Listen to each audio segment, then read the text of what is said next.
So, oh my God, ERRF2019, East Coast RepRap Festival. What a year! Oh my God, it's been so much has happened in the last year, both in technology, certainly in software and firmware. We've seen a lot of crazy new developments with companies coming and going through all kinds of trials and tribulations. I don't think that's going to stop, so this will be another typical year for us, I think. But for Marlin, it has been just a whirlwind. We've just been getting so much attention and so much interest in the project. We've had to, had a lot of cause to add and refine a lot of features. And I'm going to talk to you about some of that stuff today. So before I get started, I'd like to thank ERRF for inviting us, and I'd like to thank Bruce Research for funding our trip. We wouldn't be here and able to do this without their help, so I really appreciate that. I'd like to also thank some people whose names you might not know, who are sort of the people behind the scenes who are actually working on the firmware.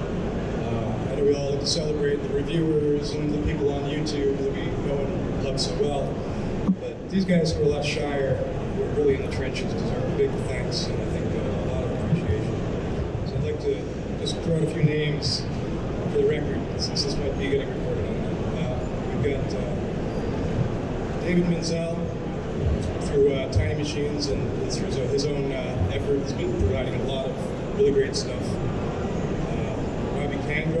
Chris Pepper, who is partly responsible for a lot of the STM32 stuff, and he actually works within the STM32 core project to get along, so we're sort of working really well together. I'd like to thank Ivan Kravitz, the creator of Platform.io, for all his incredible work, and just getting that together so we don't have to think too hard to make things build. There's a lot of really good stuff coming out of that, which we're going to talk about soon. Tanguy Prouvat, if I've got that name right. I just want to throw these names out. Tim Moore, Julian Lazaro, Waxen Neufeld, Moxie 3D has been a great resource and support. And Marcio Teixeira, who was just recently laid off of LF Objects, has been a really great help.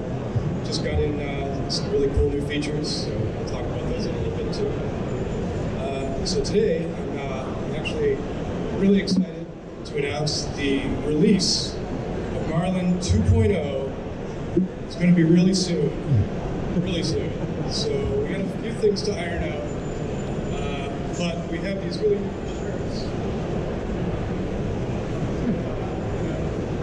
That's a huge step forward for us, actually, just to be able to show our logo to the world proudly. The new features include, well, right now we've got support for 8 architectures, more than 150 different boards, configurations for over 120 machines, more than 50 LCD controllers and touchscreens, 26 languages, including now Vietnamese. You can build it with Arduino IDE and Platform.io, and that's becoming more easy all the time thanks to our auto build, which is an extension you can install in Visual Studio Code to go along with Platform.io, and figures out how to build your stuff just from your motherboard, and it may look at some other settings too in the future. We support now up to 6 extruders, and we've got future plans to basically get rid of that kind of number. Just like to say, assign an axis, call it X, X2, X3, X4, X5, keep going. That's just, that's future stuff. I'll talk about that soon. We have more configurable boot and status screens. We've put some, games in there, really in part to, just have something fun on your printer as an Easter egg, but also to kind of demonstrate, that the processor has a lot more power than you're using so far. So you can actually play Space Invaders while you're printing. We have support for interesting different kinds of tool changers, including an electromagnetic switching tool head. So really good for things like the 3D tool changer. We have now multi-language support, which has been a huge contribution from Aleph Objects, Spot. Heated chamber support with thermal shutdown and protection. Triple Z stepper drivers. Again, we're going to have 4, but again, we're going to try and get rid of that whole idea. Just have many.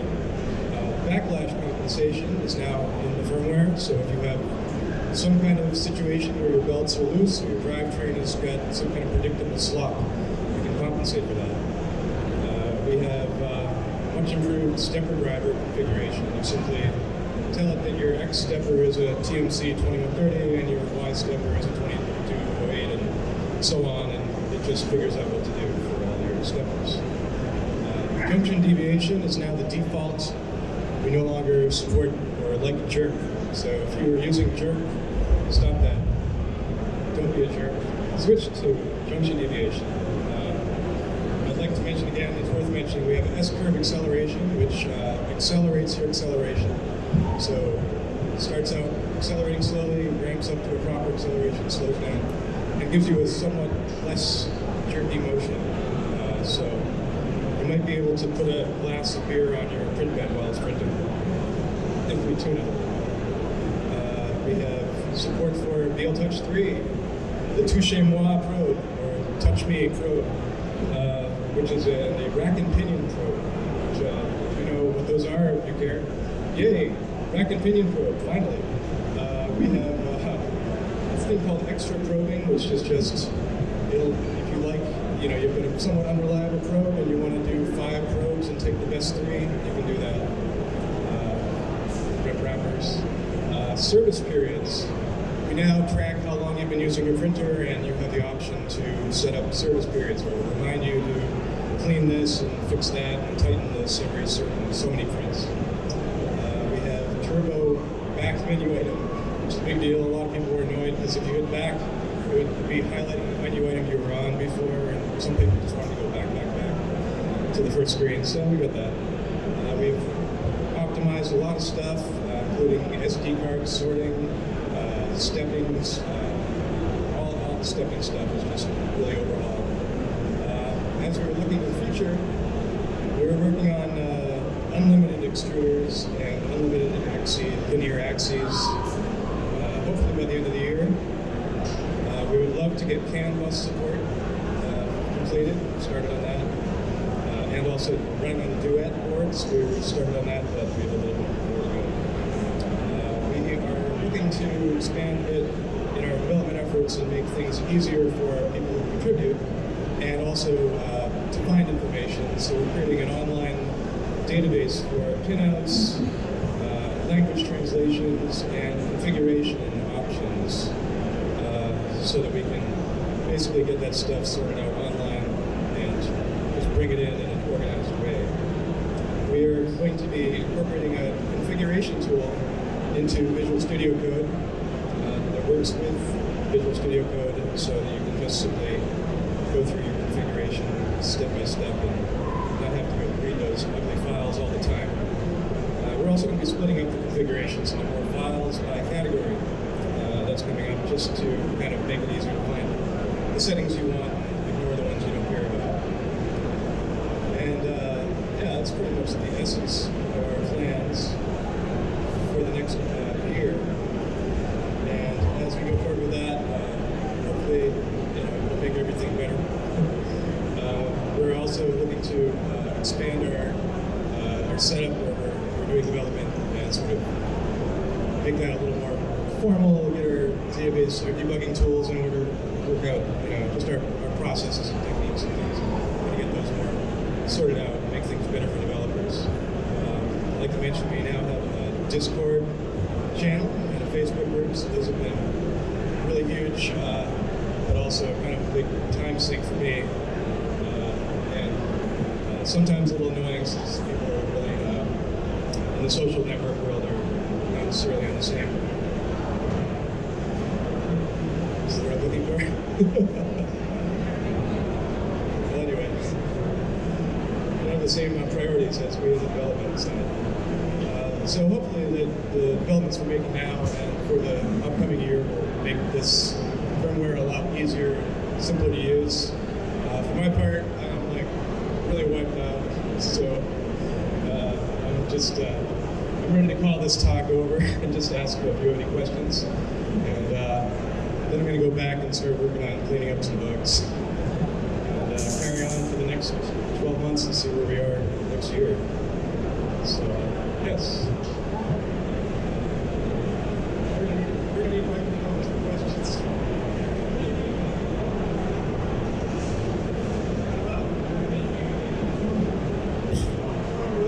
The formal release will be very soon. Right now, we've been hoping to get a, basically something which is not getting the bug reports. So there's a lot of sort of scrubbing we have to do, which is, I guess, what I'm trying to say is I'm not quite sure, because there's some stuff I'm trying to figure out right now to just clean up some last minute issues. You never know how long this will take, but I'm pretty certain it won't be much longer. Let's say, what's today? I'm anticipating the end of the month. I think it's doable. Yeah. Okay, Steve. Professor? Hey, Scott. I definitely want to get a picture with you later. But tell me a little bit about the changes you've made to the user interface and the focus on making that more usable. I know there have been some changes. I want to hear about that. So the question is about the user interface and how we've changed it and made it more usable. If it is in fact more usable, hopefully it is. To some extent, we've rearranged things in the menus to be somewhat more organized. Sometimes it confuses me because I expect things to be somewhere and they're not there. So I'm still getting used to it. But basically, the idea was to have fewer things in the menus, to have things that belong together, to kind of just get things easier to find and sort of more logical arrangement. So I don't know if bed leveling, I think that probably should be moved up to like a top level, because it's down in motion, I think now. I'd like to, it should be up there in configuration, or maybe if we had like a, what do you call it, setup menu. Actually, that's one of the things too, is we really want to do, and I'll put that on my future plans list, is to have something where you go through a setup procedure, and that way you don't have to know all the exact numbers of your printer. You can go through a few procedures to pros, check the card, tell it where 0 is, or figure out your probe offset. You can do certain things with, if you have dual lens stops, on a dual X machine, it can figure out the length of your axis. There are a lot of things like that we can do. So automation of that kind of stuff and setup, things like that we definitely do. Any other queries? All right, well, I'd just like to let you know we are selling shirts to help support the project, and they look like this. And we have some other designs we hope to get out later, but this is what we got now. And so stop by our table and talk to us. If you have any questions for me directly, please come by and ask. Or if you have any suggestions or requests, feature requests, bug reports, I'm here for you. So just please